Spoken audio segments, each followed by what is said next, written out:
Hi guys, this is Frosty Kills again. If you're following on from the last video, basically we've just done the DQ tree. You've gone outside in the little blue shiny portal thing, and you've come outside, and the DQ tree is basically giving you like a 15-20 minute cutscene on how the world was created, etc, etc, etc, and a quick overview on the guy that put the curse on him. It gives you a green stone, which is there, the Kokiri Emerald, and tells you that you need to go to the castle to meet the Princess of Destiny, i.e. Zelda. Your maps here, obviously you've not got a lot because you've not really gone anywhere. So here we go. To start with, got Mido again outside. The Deku tree died, and for some stupid reason Mido thinks that you've done it, but that really doesn't matter because he's like 4 foot and blatantly isn't going to do anything about it. So you can run around and explore if you want, get some rupees, stock up on some items if you want, or if not you can just obviously follow what I'm doing now. This is the quickest and easiest route. If I spot anything that I think you could use, I'll point it out. Okay, so as you leave, it's Saria. Looking a bit emo. She said something about knowing that we were always going to leave because we're different. What a racist. But okay, because we'll be friends forever. Nintendo friendship. She's giving us a prized possession, ocarina.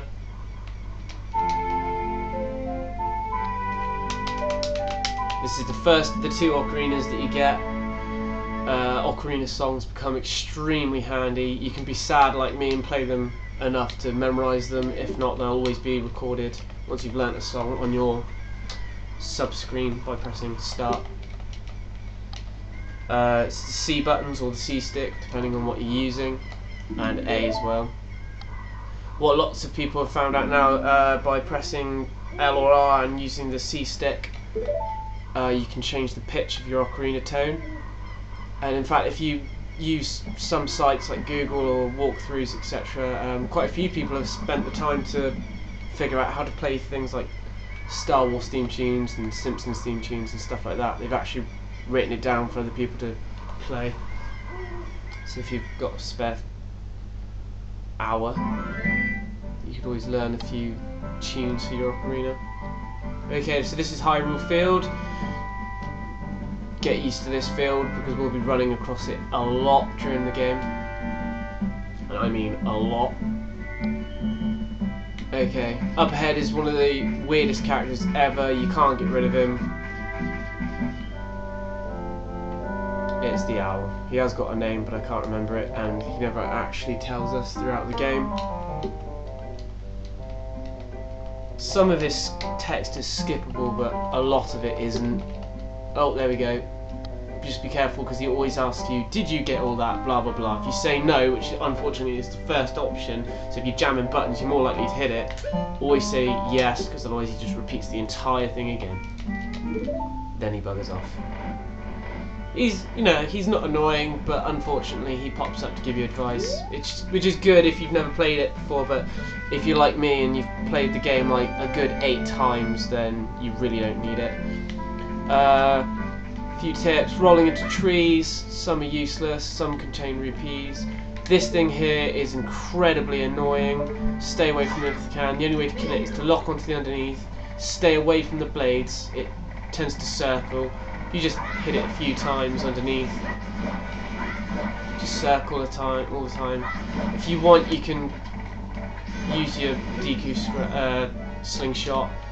1 rupee, not worth the hassle. As you can see, there are big mounds of bushes.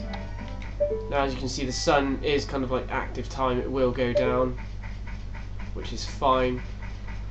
It's always best to have a bit of practice most of the time. When it comes night, as you can see, if you lock onto something, if you've not done this before and press C up, Navi usually gives you pretty decent information. This one's called a Style Child. says don't afraid, just attack it repeatedly, which is true. A double hit or 2 single hits will finish it off. They will continually pop up. You've now got more than 3 items, obviously, so you can set your ocarina. You don't need it right now, but I always have the ocarina on at all times. It's really up to you, personal preference. Most people end up getting buttons that they like to always use. For instance, my ocarina is always in C right, and my projectile, which is either the slingshot or bow.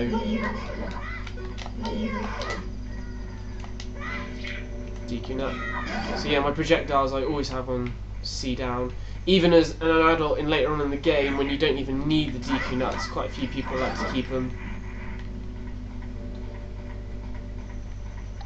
I personally don't really tend to use them. I'd rather dodge, like so. Now, unfortunately, the castle, being reasonably intelligent, the guards close the gates at night to keep these pests out. As you can see, the mountains up in the background. If you want to, I'm pretty sure jumping up on here stops them from being able to attack you.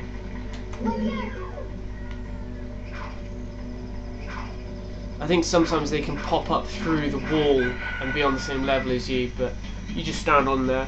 Once the sun comes back up and the cockerel crows, the gate comes back down.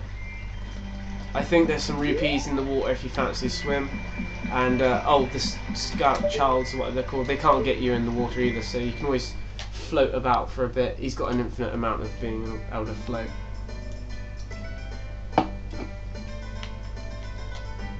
In this building here is a shed load of rupees if you're running a bit low, but right now you don't really need money, so we're going to go straight on. Okay, this is the Hyrule Market Town. There's a few shops, there's a bazaar there, a potion shop here, that's the church in the background, which, oh there we go, a bit clearer now, which you don't need. It actually houses the Master Sword. This is the mask shop, which is a side quest for later on. A shooting gallery here, which increases your slingshot pouch or archery, your quiver for later on. Millions of people to talk to.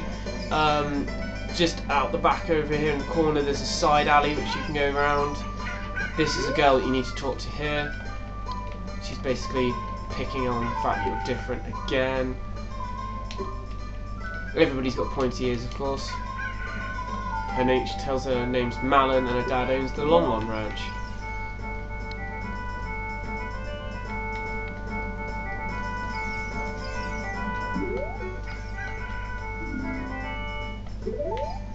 So onwards to the castle.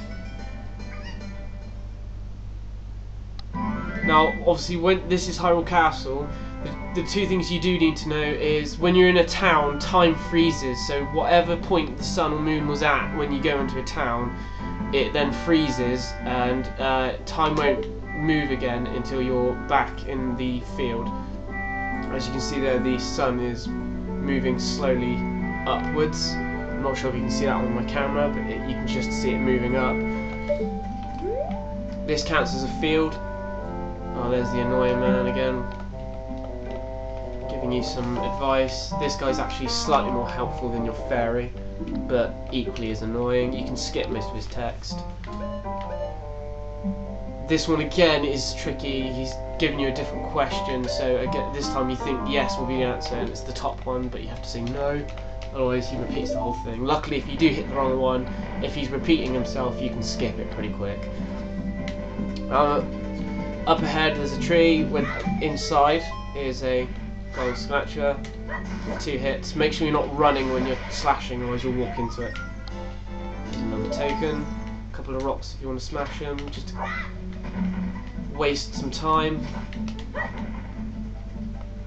Now up ahead